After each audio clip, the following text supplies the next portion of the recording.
Today, we journey through the life of one of the most influential and emotionally evocative artists in history, Edvard Munch, a painter whose work is synonymous with themes of grief, anxiety, and existential despair. Munch's legacy has left an indelible mark on the art world. Though he is perhaps best known for his iconic painting The Scream, the depth of his life story and the emotional power of his art go far beyond this single masterpiece. Join us as we explore the life, struggles, and legacy of Edvard Munch, and uncover the soul of a man whose art continues to resonate deeply with people around the globe. Early life and influences. Edvard Munch was born on December 12, 1863, in the small town of Løten, Norway, to Christian Munch, a doctor, and Laura Catherine Munch. His early years were marked by tragedy, a theme that would resonate throughout his life and career. When Edvard was just 5 years old, his mother succumbed to tuberculosis, a devastating loss that left a deep scar on his young soul. In addition to the pain of losing his family, Munch struggled with his own health. He was frequently ill as a child, suffering from a range of ailments, including depression. His father's early death in 1889 further exacerbated these feelings of loss and isolation. Christian Munch's passing meant that Edvard became the sole remaining member of his immediate family.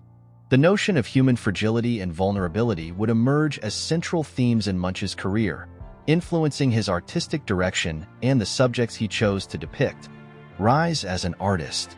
Despite the personal struggles that defined much of his youth, Munch pursued his artistic ambitions. At the age of 14, Munch began to draw and paint, and by his early 20s, he was already immersed in the art scene of Norway's capital, Christiania, now known as Oslo. Munch's style began to take shape during these years, marked by a bold departure from the traditional academic techniques that dominated the art world at the time. In 1885, Munch painted one of his earliest masterpieces, The Sick Child. This painting depicted his sister Sophie in the throes of illness, capturing the fragile, vulnerable state of the human body in the face of death. The work was both heart-wrenching and controversial. Munch's choice to depict death with such rawness and intensity drew mixed reactions, with some praising its honesty and others criticizing its unconventional style. Despite the initial backlash, The Sick Child helped Munch gain recognition in Norway's art community. It was during this period that he began to refine his unique voice, combining symbolic imagery with psychological exploration.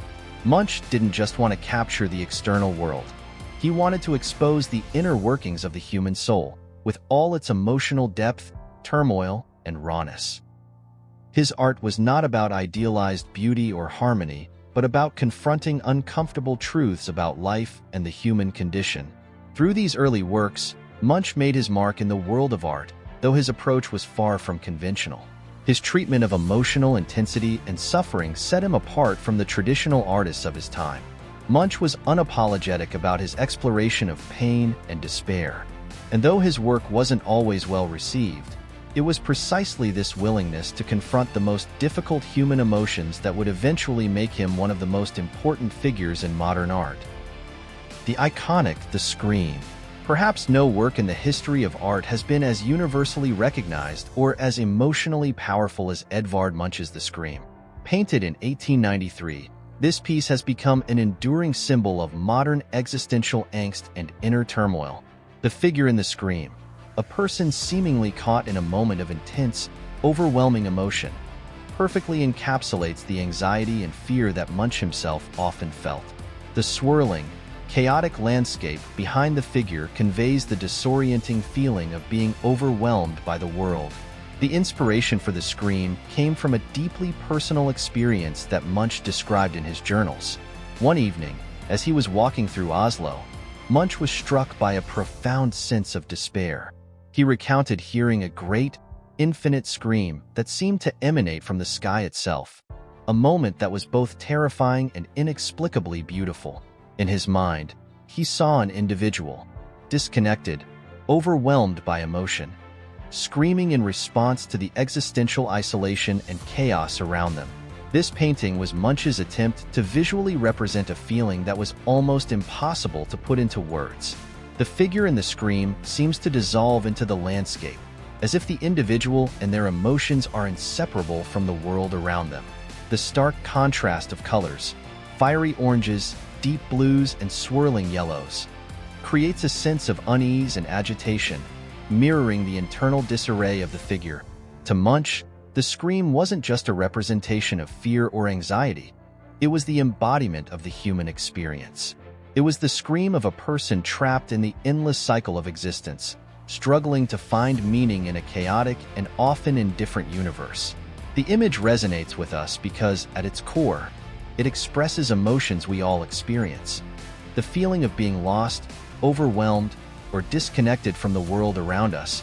The scream was groundbreaking in its ability to visually communicate the deepest, most primal human fears. It marked the beginning of Munch's recognition as an innovative force in the art world. The work was not just an expression of personal anxiety, but a universal depiction of the human condition, something that would come to define Munch's legacy. Life after The Scream and the evolution of Munch's art. Following the success of The Scream, Edvard Munch's career flourished, though it was far from free from adversity. Munch continued to explore themes of love, anxiety, and death, often focusing on the internal struggles of his subjects. His later works, such as The Madonna, 1894 to 1895, and The Dance of Life, 1899 to 1900, delved into complex emotions surrounding sexuality, desire, and the passage of time. These pieces were often controversial, exploring intimate themes that made both critics and viewers uncomfortable.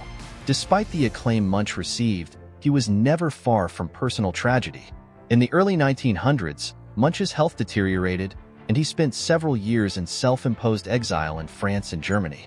During this period, his work became even more introspective and focused on the psychological realm, with less emphasis on the external world and more on the inner turmoil of his subjects. In the final years of his life, Munch returned to Norway, where he continued painting, albeit in a quieter and more reflective manner. By the time of his death in 1944, Munch had solidified his place as one of the most significant artists of the modern era. His legacy endures today, not just through The Scream, but through his entire body of work, which continues to resonate with viewers across generations. Edvard Munch's life and art serve as a powerful testament to the human experience. His ability to confront and express the deepest emotions, the grief of loss, the terror of existential uncertainty, the longing for connection, has made his work timeless. Though he faced personal demons and challenges throughout his life, Munch never shied away from portraying the complexities of the human condition. His art continues to challenge us, provoke us, and remind us that, no matter how turbulent life may seem, we are never alone in our struggles. Thank you for joining us in exploring the life and legacy of Edvard Munch. His art remains a window into the human soul, a poignant reminder of the raw emotions that bind us all. Until next time, keep seeking the beauty in the complexities of life